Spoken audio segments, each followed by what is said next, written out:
Bangsa ini sudah memulai pemilihan kepala daerah sejak tahun 2005. Artinya hampir 20 tahun kita menjalani proses demokrasi. Evaluasi terus dilakukan. Kita harus jujur mengakui pemilihan langsung masih memiliki berbagai kekurangan. Mulai dari praktik politik, amplop, hingga persoalan ambang batas pencalonan yang awal mulanya berbasis kursi, lalu diubah menjadi ambang batas perolehan suara sah partai politik. Pesan utamanya jelas, bangsa ini sedang terus belajar memperbaiki sistem pemilihannya. Perubahan demi perubahan dilakukan agar sistem demokrasi kita mampu melahirkan pemimpin-pemimpin yang berkualitas dan berpihak kepada masyarakat Indonesia. Dalam konteks ini, PSI berpandangan bahwa partisipasi masyarakat adalah kunci utama dalam menentukan sistem pemilu kita seperti apa ke depannya. Meskipun PSI saat ini belum memiliki kewenangan menentukan sikap di Senayan terkait revisi undang-undang, namun saya tegaskan, sikap PSI akan selalu satu suara dengan rakyat Indonesia.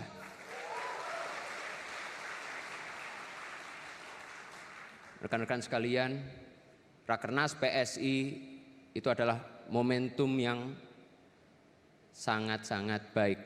Ini adalah konsolidasi nasional sekaligus tindak lanjut transformasi pasca Kongres di Solo. PSI telah bertransformasi, bukan hanya soal logo, tetapi juga cara pandang menjadi partai yang lebih terbuka.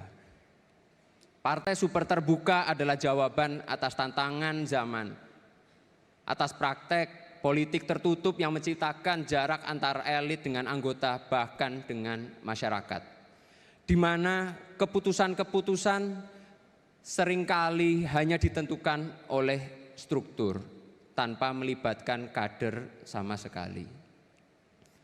Melalui Rakernas kita meneguhkan PSI sebagai rumah bersama, rumah bagi buruh, rumah bagi nelayan, rumah bagi petani, rumah bagi pekerja informal.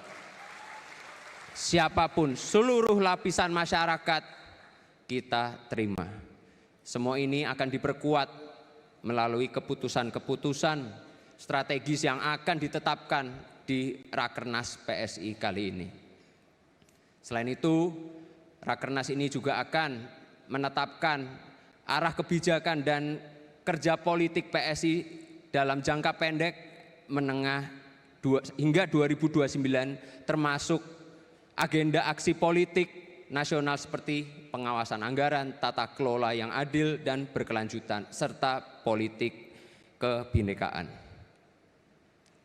Teman-teman sekalian, yakin dan percayalah, PSI akan menjadi partai yang sangat-sangat besar.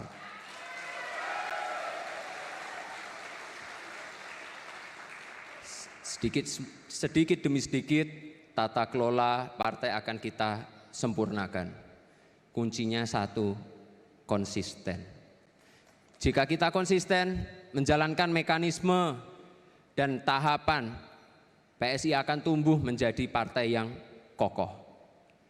Saya terus memantau kerja-kerja struktur, bukan hanya di tingkat nasional saja, tetapi juga hingga ke kabupaten kota sebagai sampel.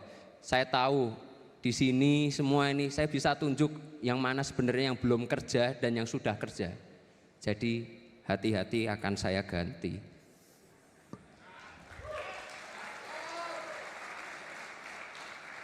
Di sini saya juga bukan hanya ngomong mengenai DPW dan DPD ya, saya mengenai juga nih teman-teman DPP yang di depan semua sama. Semua akan kita evaluasi 3 bulan ke depan. Karena itu saya itu tidak butuh laporan ABS, asal Bapak senang. Isinya kok tipu-tipu aja.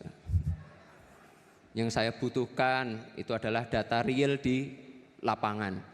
Itulah sebabnya saya itu nggak hanya di Jakarta, tapi saya langsung turun ke teman-teman di DPD, DPC, supaya apa? Saya tahu permasalahan realnya, jangan cuma ABS.